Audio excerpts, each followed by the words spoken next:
خانہ کعبہ کی تاریخی حیثیت کو اگر دیکھا جائے تو خانہ کعبہ کی تعمیر 10 مرتبہ ہوئی ہے۔ حضرت آدم علیہ السلام کی تخلیق سے 2000 سال قبل سب سے پہلے خانہ کعبہ فرشتوں نے تعمیر کیا۔ دوسری مرتبہ بحکم الہی حضرت آدم علیہ السلام نے خانہ کعبہ کی تعمیر فرمائی۔ حضرت جبرائیل علیہ السلام نے لائن کھینچ کر اس جگہ کی نشاندہی کی۔ حضرت آدم علیہ السلام نے بنیادیں کھودی اور حضرت حوا علیہ السلام نے مٹی اٹھانے کا کام کیا۔ پھر آپ علیہ السلام کو طواف کا حکم ہوا اور فرمایا گیا کہ آپ پہلے انسان ہیں اور یہ پہلا گھر ہے۔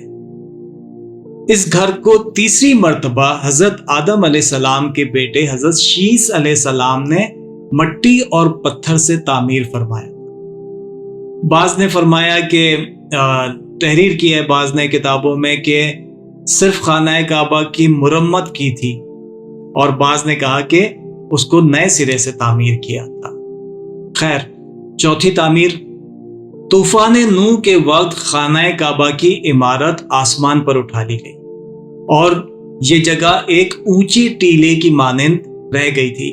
پھر اسی بنیاد پر حضرت ابراہیم علیہ السلام نے خانہ کعبہ کو تعمیر فرمایا، جس میں پتھر اٹھانے کا کام یا پتھر اٹھا کر تعمیر کے لیے حضرت ابراہیم علیہ السلام تک لانے کا کام حضرت اسماعیل علیہ السلام نے سر انجام دیا تھا، جس کا ذکر ابھی ہم نے تھوڑی دیر پہلے بھی کیا۔ خانہ کعبہ کو 5ویں بار قوم عمالقہ اور 6ٹھی مرتبہ قبیلہ جرہم نے تعمیر کیا۔ 7ویں تعمیر، پاکیزہ نسب رسول صلی اللہ علیہ وآلہ وسلم کے ایک فرد حضرت قصہ بن کلاب نے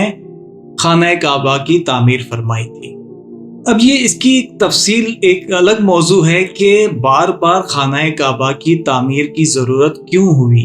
کیا وجہ تھی کہ یہ کئی مرتبہ تعمیر ہوا۔ ہم اس کی تفصیل میں نہیں جا رہے، ہمارا مقصد صرف اور صرف یہ سمجھنا ہے کہ خانہ کعبہ کی ایک تاریخی مسلمانوں کی زندگی میں، مسلمانوں کے ایمان اور مسلمانوں کے عقیدے میں یہ کیا اہمیت رکھتا ہے، اور پھر خانہ کعبہ کا اور حضرت ابراہیم علیہ السلام اور حضرت اسماعیل علیہ السلام کا سیرت محبوب صلی اللہ علیہ وآلہ وسلم کیا حضور اکرم صلی اللہ علیہ وسلم کی ذات سے تعلق ہے، کیا اہمیت ہے، اور اس کو سمجھنا، پڑھنا، ہمیں جاننا کیوں ضروری ہے۔ تو بہرحال آگے بڑھتے ہیں کہ 8ویں تعمیر یہ اس وقت ہوئی کہ حضور نبی اکرم صلی اللہ علیہ وآلہ وسلم کے دور میں ہی ایک عورت خانہ کعبہ کو دھونی دے رہی تھی، یعنی دھوئیں سے اس وقت کے لوگ جب وہ شرک میں مبتلا تھے اور پھر ان کے جو رسومات تھی تو وہ دھونی دے رہی تھی۔ دھونی جب وہ دے رہی تھی تو اسی وقت ایک چنگاری اڑ کر خانہ کعبہ کے غلاف پر گری اور آگ لگ گئی۔ بعض روایتوں میں یہ بھی ہے کہ سیلاب آ گیا تھا مکہ مکرمہ میں، تو اس کے بعد خانہ کعبہ کی تعمیر کی ضرورت ہوئی۔ خیر، خانہ کعبہ کی دیواریں جب ڈیمیج ہوئی یا کمزور ہوئی تو مکہ مکرمہ کے جو معزز قبیلے کے یا قریش قبیلے کے جو لوگ جن کے ذمہ انتظام تھا، مینجمنٹ یا اتھارٹی ان کے پاس تھی، قریش قبیلے کے پاس، انہوں نے دوبارہ تعمیر کرنے کا فیصلہ کیا اور خانہ کعبہ کو دوبارہ تعمیر کیا، جس میں حضور نبی اکرم صلی اللہ علیہ وآلہ وسلم بھی شریک ہوئے۔ اچھا، یاد رہے کہ حلال سرمایہ کم ہونے کے باعث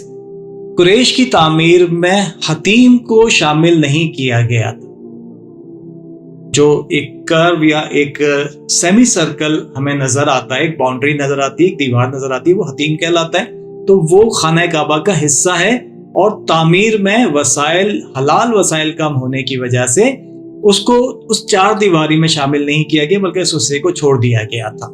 اچھا، 9ویں تعمیر پھر اس کے بعد یہ ہوا تھا کہ حضور نبی اکرم صلی اللہ علیہ وآلہ وسلم کے بعد یزید کے دور میں یزیدی فوج کے اٹیک کے باعث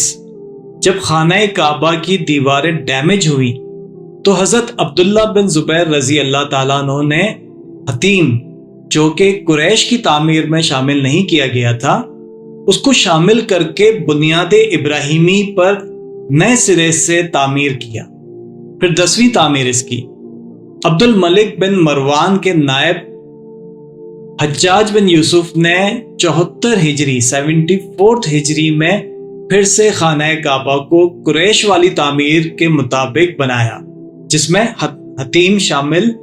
نہیں کیا گیا تھا اور جو آج بھی اسی طرز تعمیر پر موجود ہے۔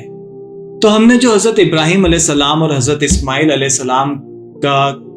خانہ کعبہ تعمیر کرنا اور پھر اس کے بعد خانہ کعبہ کی بار بار جو تعمیر ہوئی اس کو ہم نے ڈسکس کیا،